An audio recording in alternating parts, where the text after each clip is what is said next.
Assalamualaikum teman-teman, selamat berjumpa lagi dengan saya Abdurrahman. Dan masih tetap di channel Abdurrahman ya. Dan masih tetap juga mengupas tentang seputaran asam lambung, GERD, anxieties, psikosomatis. Untuk sementara saya channelnya hanya di asam lambung saja, karena memang itu ya pengalaman saya. Tetapi kalau misalkan teman-teman yang lain, Pak tolong dong di share video yang lain bukan seputaran asam lambung, nanti akan saya cobalah ya. Nah, tetapi untuk sementara karena saya itu niatnya membuat video ini semata-mata untuk membantu para teman-teman yang sedang terkena asam lambung, GERD, anxieties, psikosomatis. Jadi saya tekankan, saya channelnya hanya channel asam lambung saja gitu ya teman-teman ya. Karena memang tujuannya seperti itu dari awal ya teman-teman ya. Nah teman-teman, sebelumnya juga saya mohon maaf kalau seandainya di episode kali ini saya tangannya pada kotor, bajunya pada kotor, tapi nggak apa-apa lah. Kebetulan saya itu barusan pulang dari kebun, habis nyangkul, habis nyebutin rumput. Namun pas ketika pulang ke rumah, tadinya mau mandi dahulu gitu, tetapi rumahnya dikunci, istri saya nggak tahu kemana gitu ya. Tadi kebetulan nelponnya nggak terangkat gitu ya. Dan sementara sekarang mau ditelepon, istri saya nggak aktif, jadi belum sempat mandi. Nah sambil nunggu kunci, saya akan coba menjawab beberapa pertanyaan dari teman-teman yang ada di kolom komentar ya. Nah itu teman-teman ya. Nah pembahasan di video kali ini saya akan membahas tentang bagaimana cara tidur yang enak buat para penderita asam lambung, GERD, anxieties, psikosomatis ya. Nah itu teman-teman ya episode kali ini. Nah seperti biasa teman-teman, sebelum videonya saya mulai, seperti biasa yang belum subscribe, bagi teman-teman yang belum subscribe mohon di subscribe dulu, karena subscribe itu tidak memerlukan biaya, subscribe itu tidak memerlukan pendaftaran, subscribe itu adalah hal yang sangat mudah sekali ya buat teman-teman. Jadi teman-teman tinggal memijit saja tulisan yang warna merah, tulisan subscribe. Biar kenapa? Sudah barang tentu biar video saya cepat berkembang dengan baik. Dan kalau seandainya video saya berkembang dengan baik, itu akan menambah semangat tersendiri buat saya ya, untuk terus menge-share tentang seputaran asam lambung, GERD, anxieties, psikosomatis terhadap kalian gitu ya teman-teman ya.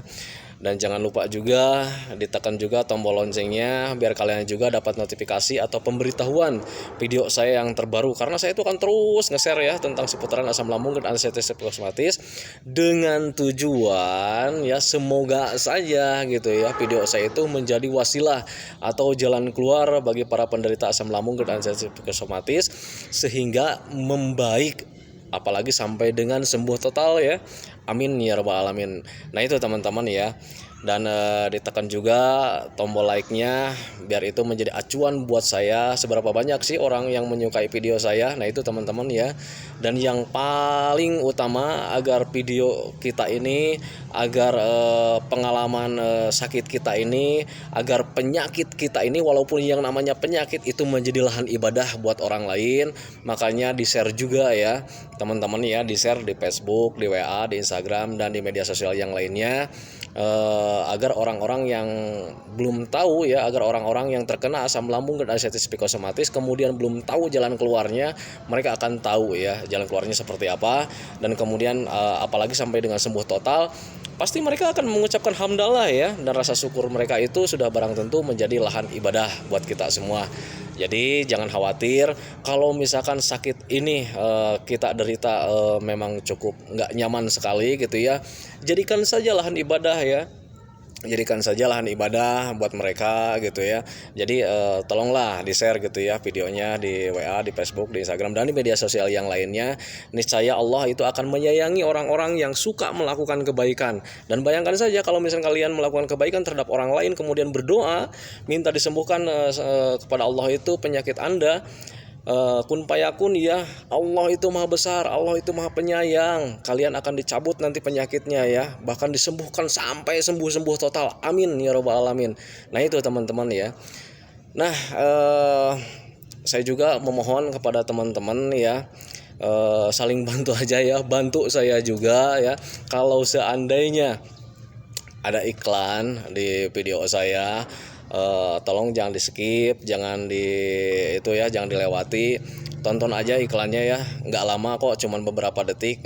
Itu untuk bantuan saya ya, jadi channel saya biar cepat berkembang. Sekali lagi kalau seandainya ada iklan lewat, jangan di skip lah, jangan dilewati, biarkan saja, nggak lama kok, cuman beberapa detik ya. Nah itu teman-teman ya.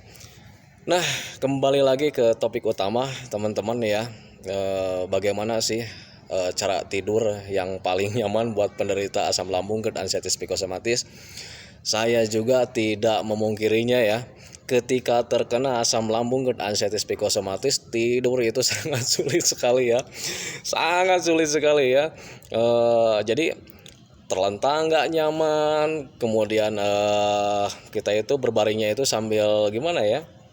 Kalau misalkan ke pinggir nggak nyaman, ke pinggir kiri nggak nyaman, duduk nggak nyaman, serba nggak nyaman ya. Pokoknya untuk urusan tidur, bagi yang sedang terkena asam lambung, GERD, anxieties, psikosomatis, sangat tidak nyaman sekali. Catat ya, sangat tidak nyaman sekali. Tetapi itu jangan khawatir ya teman-teman ya. Wajar saja yang namanya orang sedang sakit itu ya. Jangankan orang yang sakit asam lambung, GERD, anxieties, psikosomatis, yang sakit yang lain pun sama ya. Untuk urusan tidur pasti tidak nyaman gitu ya. Tanya deh bagi orang-orang yang terkena sakit biasa kayak macam pilek, kayak macam sakit panas demam gitu ya, itu tidurnya itu nggak nyaman gitu ya. Nah jadi harus disadari, jadi orang yang sakit itu tidurnya pasti tidak nyaman. Jangankan orang yang terkena asam lambung, GERD, anxieties, psikosomatis, bagi penyakit yang lain pun untuk tidurnya itu tidak nyaman gitu ya teman-teman ya.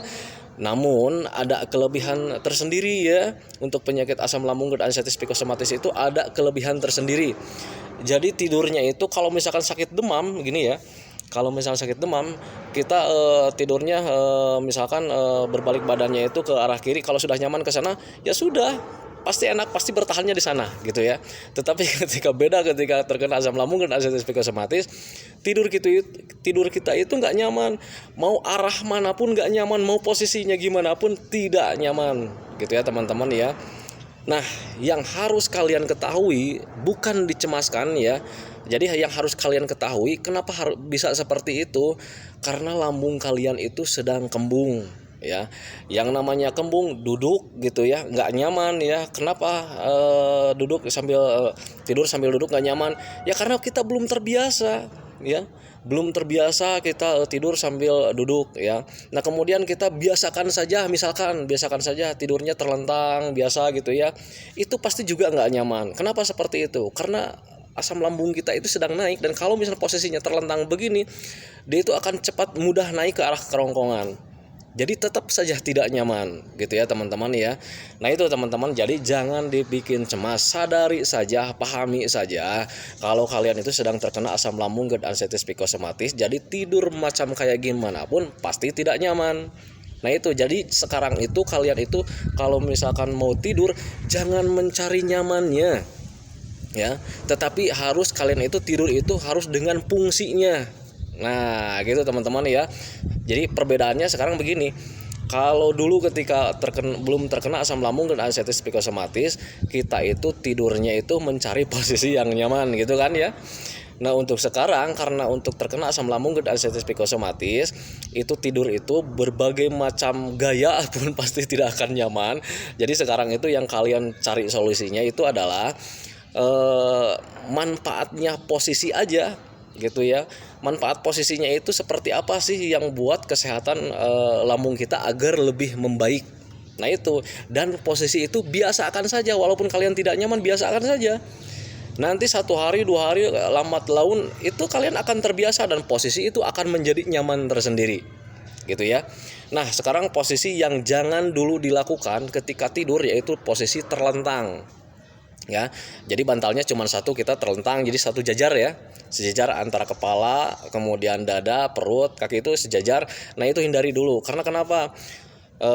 Patut kalian ketahui ya, lambung kalian itu sekarang produksinya sedang banyak-banyaknya gitu ya, entah itu berbentuk gas, entah berbentuk cairan asam lambungnya sedang banyak, dan esofagus kalian rata-rata sedang terganggu ya. Jadi klepnya itu sedang lemah, tidak berfungsi dengan baik.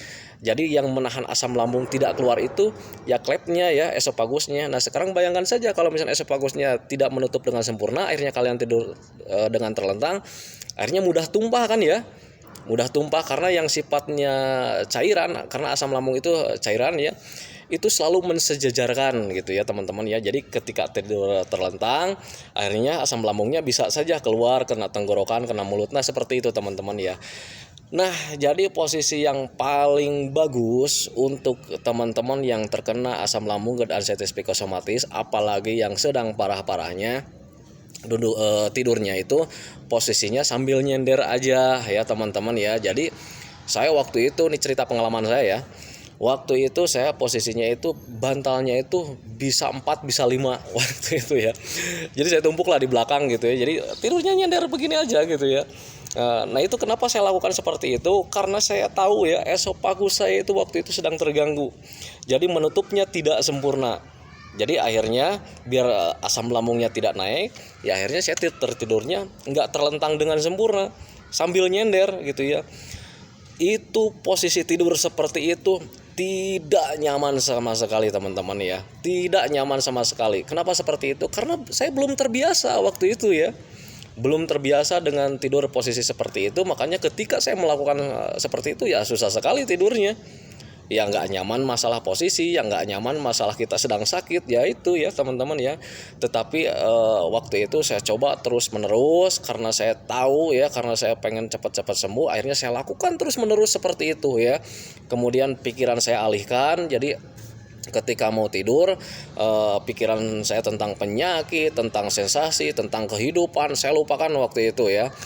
Nah yang saya lakukan waktu itu hanya menyadari saya ya, menyadari kalau misalkan saya sedang sakit, kemudian meminta pada Allah Subhanahu wa taala, minta penyakit ini disembuhkan gitu ya, dengan cara baca sholawat ya, kemudian sambil wiridan gitu ya. Nah itu teman-teman ya, kalau anak kecil kan dulu ketika mau tertidur, kalau susah tertidur gitu ya, kan suka kita ajarin ya, tolong kan banyak ya panduannya, menghitung kambing katanya biar cepat tertidur. Nah itu sebetulnya untuk mengalihkan perhatian ya, untuk mengalihkan pikiran kita yang berjalannya kemana-mana. Nah itu teman-teman ya. Nah waktu itu juga saya susah tidurnya itu, untuk mengalihkan pikirannya saya sadari, saya meminta kepada Allah Subhanahu wa taala, saya belajar ikhlas ya, belajar menerima apa adanya, kemudian baca sholawatan, kemudian baca wiridan ya teman-teman. Jadi sambil nyender gini ya baca sholawatan, kemudian wiridan ya, kadang baca basmalah ya, gitu-gitu aja ya. Dan akhirnya alhamdulillah posisi tidur itu yang dulunya saya sulit lakukan, akhirnya lambat laun seiring dengan waktu berjalan, posisi tidur seperti itu nyaman sekali, dan sampai ketagihan ya. Ketika belum sembuh ketagihan, jadi ketagihannya gini, saya biasakan setiap jam 7 itu setelah sholat isya, saya langsung duduk terlentang seperti itu ya, nyender seperti itu, kemudian baca sholawatan, kemudian wiridan. Nah seiring dengan waktu berjalan, akhirnya setiap jam 7 malam sehabis sholat isya, itu rasa kantuk datang dengan sendirinya tanpa kita minta ya, tanpa kita minta. Jadi rasa kantuk itu datang dengan sendirinya. Nah itu teman-teman ya, jadi kalau misalkan sudah datang dengan sendirinya dalam posisi seperti apapun ya kita tertidur gitu ya teman-teman ya. Jadi untuk tidur itu, nyender itu sudah nyaman lagi. Beda dengan ketika sudah mulai agak-agak sembuh, jadi bantalnya berkurang waktu itu ya. Jadi jangan dikhawatirkan mau sampai kapan nih saya tidur seperti ini, jangan dikhawatirkan, nanti Anda merasakannya sendiri ya. Jadi kalau misalkan saya ditanya, Pak tidur seperti itu mau sampai kapan, susah saya menjelaskannya ya, karena waktu itu juga saya tidak direncanakan, tidak diminta. Akhirnya tidurnya itu seperti itu teman-teman ya. Jadi yang dulunya 5 bantal gantian ya, berkurang lagi menjadi 4 bantal, kemudian berkurang lagi menjadi 3 bantal, kemudian berkurang lagi menjadi 2 bantal. Akhirnya yang tadinya tidak bisa tengkurap menjadi bisa tengkurap lagi Nah gitu teman-teman ya, perubahan untuk tidur, rasa nyaman untuk tidur. Kalau misalkan kita tinjau, mau sampai kapan kita tidur seperti nyender kayak begitu, itu tanpa diminta nanti Anda merasakan sendiri gitu ya. Jadi kalau misalkan orang lain ya nanti kalau misalkan sudah sembuh total, sementara sudah sembuh total itu tidak kita ketahui kapan gitu ya. Nah itu teman-teman ya. Jadi untuk tidur jangan dikhawatirkan, nanti juga kalian tidurnya bakalan aman lagi, tidurnya bakal nyaman lagi ya. Kalau misalkan ditanya kapannya, nanti Anda rasakan sendiri. Karena saya waktu itu juga begitu ya teman-teman ya. Jadi saya rasakan sendiri ketika tidurnya mulai enak gitu. Bahkan dulu ada perkembangan tidur pun saya sampai bilang ke istri waktu itu ya. Saya bilang, "Bu, alhamdulillah nih, saya tidurnya sudah mulai nyaman lagi." Istri saya bilang, "Kenapa gitu?" Katanya, "Saya sudah bisa minggir gitu ya, jadi badannya sudah bisa minggir." Kalau dulu kan jangankan untuk tengkurap, minggir saja itu nggak nyaman waktu itu. Ketika saya bisa tidur sambil minggir, akhirnya saya bilang ke istri saya cuma tersenyum aja ya. "Ya syukur alhamdulillah," katanya. Dan ketika ada perubahan, ketika ada perubahan sangat banyak sekali. Dulu saya itu sebelum terkena asam lambung dan anestesi psikosomatis, saya paling nyaman itu tidur tengkurap ya. Nah, nggak tahu mungkin kalau buat Anda berbeda, tetapi kalau untuk saya paling nyaman itu tidur tengkurap. Nah, ketika terkena asam lambung dan anestesi psikosomatis, saya lama tidak mengalami tidur tengkurap, dan pada suatu saat saya mengalami tidur tengkurap, saya hebohnya minta ampun. Waktu itu ya teman-teman ya, saya bilang ke istri saya bilang ke anak saya, "Alhamdulillah, saya tertidurnya sekarang tengkurap lagi," tanpa disadari itu teman-teman ya. Jadi ketika saya tertidurnya nyender gitu, tiba-tiba pas waktu pagi-pagi ini pengalaman saya, ketika pagi-pagi ketika terbangun saya posisinya pas lagi tengkurap. Nah di situ langsung saya berpikir, loh kenapa saya tidurnya tengkurap? Kok sekarang sudah bisa tengkurap? Nah seperti itu ya. Jadi besoknya untuk keesokan harinya seperti itu lagi, untuk keesokan harinya seperti itu lagi gitu teman-teman ya. Jadi akhirnya karena saya rindu dengan posisi itu, rindu dengan kesehatan, akhirnya saya heboh sendiri ke istri saya, ke keluarga saya ya. Nah itu teman-teman, dan keluarga saya juga mengucapkan hamdalah. Dan istri saya juga bilang, "Ya syukur," katanya, "sekarang sudah kembali lagi kayak dulu lagi," gitu katanya. "Tapi jangan, harus diingat," katanya, "kehidupannya jangan kayak dulu lagi, membandel lagi, kemudian sering keluyuran lagi." Nah itu teman-teman. Tetapi kalau misalkan sudah sembuh total, jangan diikutin cara gaya hidup saya ya. Jangan diikutin cara saya kembali lagi kehidupan kayak dulu lagi. Soalnya untuk sekarang istri saya sering ngomel lagi gitu ya teman-teman ya. Padahal itu amanat dari istri saya ketika saya terkena asam lambung dan anestesi psikosomatis. Ya tolong, ini kan kebetulan istri saya juga mempelajari ya.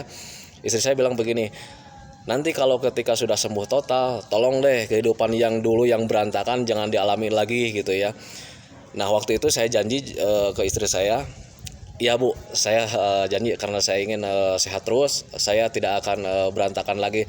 Tetapi karena sehatnya sekarang sudah total, mungkin gitu ya, rasa cuek itu ada sekarang gitu ya. Ada sekarang rasa cuek itu. Jadi sekarang itu sudah mulai keluyuran lagi gitu ya. Tetapi untuk makan sampai detik ini saya jaga untuk makan, dari mulai jam makan. Walaupun saya lagi kerja, kalau misalkan sudah jam makan, saya makan. Tidak ada yang bisa melarang saya untuk makan. Untuk saat ini ketika jam makan saya datang, saya makan. Nah gitu teman-teman ya. Jadi untuk jenis makanannya pun saya jaga. Tetapi untuk gaya hidup, dari mulai keluyuran, sekarang saya sudah mulai lagi. Bahkan kemarin-kemarin itu ada teman-teman yang mengajak reunian katanya, reunian teman sekolah.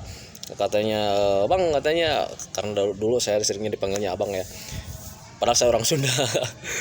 "Bang, sekarang kita camping lah sama teman-teman sampai reunian," katanya, "untuk halal bihalal." Karena untuk reunian halal bihalal belum saya lakukan sampai saat ini karena memang teman itu pada jauh ya. Saya sempat waktu itu menyarankan, oke gitu ya, "Oke lah," saya bilang gitu, "cari tempatnya," saya bilang gitu ya, "kita lakukan camping sambil halal bihalal gitu ya." Tetapi istri saya menolaknya. "Jangan," katanya gitu ya. Ada kekhawatiran tersendiri buat istri saya. Mungkin dia itu khawatir lihat saya tidak ingin kembali lagi terkena asam lambung, GERD, artritis psikosomatis karena gaya hidupnya mulai berantakan lagi. Nah itu teman-teman ya. Jadi itu salah satu gambaran ya buat teman-teman kalau seandainya kalian sudah sembuh total, tetap gaya hidupnya tolong dijaga, jangan kayak macam saya.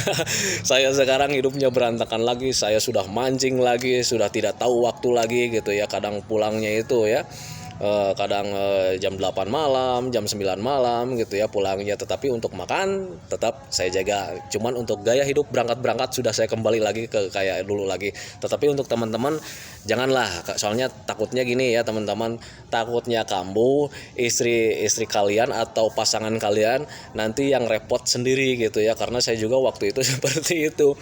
Saya yang sakit, istri saya yang repot, kasihan ngurusnya ya gitu teman-teman. Jadi sekali lagi gaya hidup berantakan kayak saya jangan dicontoh. Nah itu teman-teman ya. Nah kembali lagi ke masalah posisi tidur teman-teman ya. Jadi untuk posisi tidur bersabar saja gitu ya.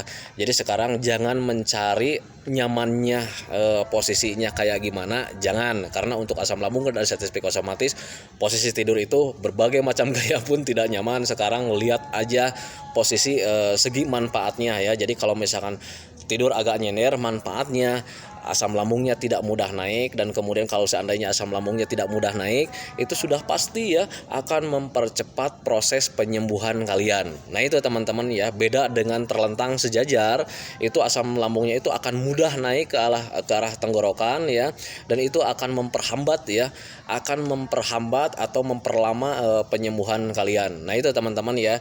Jadi sekali lagi saya catat, tolong dicatat ya, tolong diingat-ingat untuk tidur. Untuk posisi tidur, kalian sekarang jangan mencari nyamannya, tetapi mencarilah posisi yang ada manfaatnya.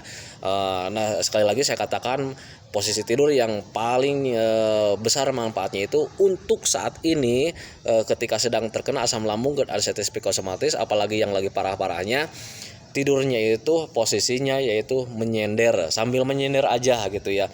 Tidak nyaman tetapi tahan saja. Nanti kalau sudah terbiasa, kalian nanti akan nyaman sendiri dan kalian akan mengantuk sendiri, rasa kantuknya akan datang sendiri.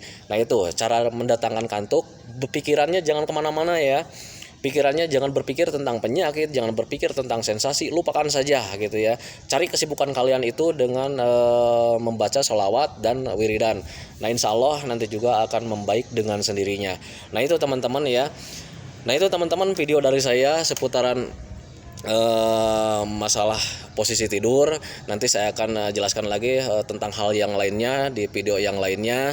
Tetapi khusus untuk episode kali ini saya mohon maaf kalau misalkan sekarang penampilan saya agak kotor, tetapi nggak apa-apa lah, sambil nunggu kunci saya share lah video gitu ya teman-teman ya. Dan saya minta lagi sekali lagi buat teman-teman, tolong bantu saya ya. Yang belum subscribe, tolong subscribe dulu, karena subscribe itu tidak memerlukan biaya, tidak memerlukan pendaftaran. Subscribe itu gratis ya.